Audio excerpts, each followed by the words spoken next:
Was this the turning point when Harry and Meghan first felt the chill of public disfavor? At a 2022 service celebrating the Queen's Platinum Jubilee, as they descended the steps of a grand old cathedral, a clear message echoed around them, a message they could not ignore. In the realm of royal pageantry, the team behind the scenes is known for leaving no stone unturned. Their mission is simple: make sure every ceremony runs perfectly for the millions watching at home, planning for every twist and turn. Perhaps no event demanded their full attention more than the Platinum Jubilee in June 2022. Yet, lurking like an unexpected storm cloud were Harry and Meghan. Their controversial Oprah interview in March 2021 had left wounds fresh and tensions high. To steer clear of awkward family moments during a service honoring the Queen's 70-year reign at St. Paul's, the seating was mapped out with extreme care. The strained relationship between Harry and William was a delicate issue, one that had already shown its painful side at their last joint appearance at Westminster Abbey in March 2020. To avoid repeating those frosty moments, officials arranged for the brothers to arrive and depart at different times and sit on opposite sides of the aisle. Even the most carefully drawn plans cannot control everything, especially not the unpredictable roar of a crowd. When Harry and Meghan made their way down the cathedral steps, a mix of cheers and jeers broke out among the onlookers. Although some claps filled the air, the sound of boos was unmistakable, captured clearly by the live feeds. That moment was significant.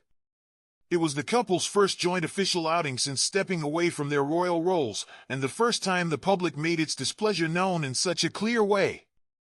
Their actions had left a mark, and even if they had seen the dipping poll numbers, nothing could compare to facing that harsh, live reaction. One can only imagine how hard it must have been for Harry.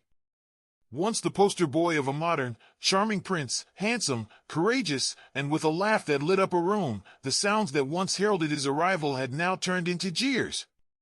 Despite the storm of negative noise, the Sussexes appeared composed. Hand in hand, smiling gently, they met the warm greeting of the Lord Mayor and exchanged a few light words before stepping into the sanctuary to greet the assembled clergy. Was it simply nerves, or something more, as onlookers debated whether there were more cheers or jeers? Reports from various sources described a cacophony of mixed sounds, with some even noting that the support for other royals, like William and his wife, was far louder. One correspondent recalled a loud, mixed reaction that eventually shifted to a clear cheer by the time the couple reached the top of the steps. A commentator on the scene summed it up by saying, "We were counting boos and cheers, and it was clear that even though they keep saying how much respect they have for the Queen, the crowd's feelings were anything but simple."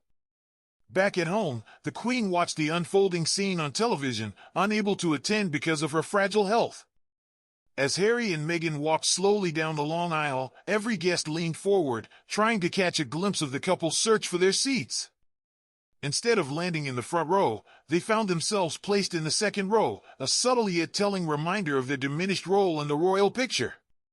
Meanwhile, Prince Charles, acting on the Queen's behalf, and Camilla enjoyed special seating at the front, flanked by William and his wife.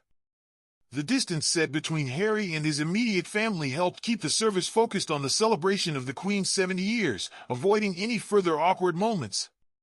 Inside the cathedral, while William and his wife engaged in friendly chat with Charles and Camilla, Harry and Meghan sat quietly between other dignitaries, their presence a reminder of the ongoing family rift. An insider remarked that the seating was a smart, elegant fix, keeping the family together, but in a very controlled way. Watching from a side room were 400 key workers, volunteers, and armed forces members, all honored for their service during tough times. In the background, the old family feud seemed to deepen. Harry had accused his own father of cutting him off financially, and Meghan had spoken of a hurtful comment about their son's skin tone. Their choice to move to California and sign big media deals had ruffled many feathers within the palace. At least there was a break from constant scrutiny, no cameras rolling around as had happened at a previous international event. Yet tensions lingered. Meghan and another family member had not shared a warm moment since a high-profile TV interview had exposed rifts over something as simple as bridesmaids' dresses. No one can say exactly what the rest of the family felt about sharing such an important day with Harry and Meghan, but the atmosphere was undoubtedly tense. An insider noted that the couple had clearly followed the Queen's cue to keep things low-key, ensuring the celebration was all about bringing the nation together after hard times, not about family squabbles. Just a day before the big event, Harry and Meghan had a private moment introducing their little girl, Lilibet, to the Queen. They had hoped for a few candid clips by a private photographer, but were told firmly that it was a private family moment, further proof of the deep-seated mistrust, with palace staff worried any leaked photos might end up on American TV. At 2:28 p.m., Harry and Meghan arrived at their modest Frogmore cottage, leaving the rest of the royal clan to join a reception without them. For Harry, the day felt like the hardest homecoming in royal history, a day when he was forced to watch from the sidelines rather than be a key player. Once celebrated as more than just a spare, Harry might have preferred blending in with the lower ranks of the family rather than standing out as the perennial rebel. At earlier Jubilees, he had been a favorite, sharing the spotlight with William and even outshining the Queen in public polls. But by 2022, that charm had seemingly faded away, worn thin by relentless criticism. It's a sad twist that before Meghan entered his life, Harry had been a crowd favorite, so much so that in a 2018 poll, he outshone every other royal.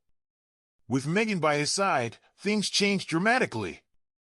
Was it her influence, or was it Harry's own struggle to mix a touch of Hollywood glamour with centuries of tradition?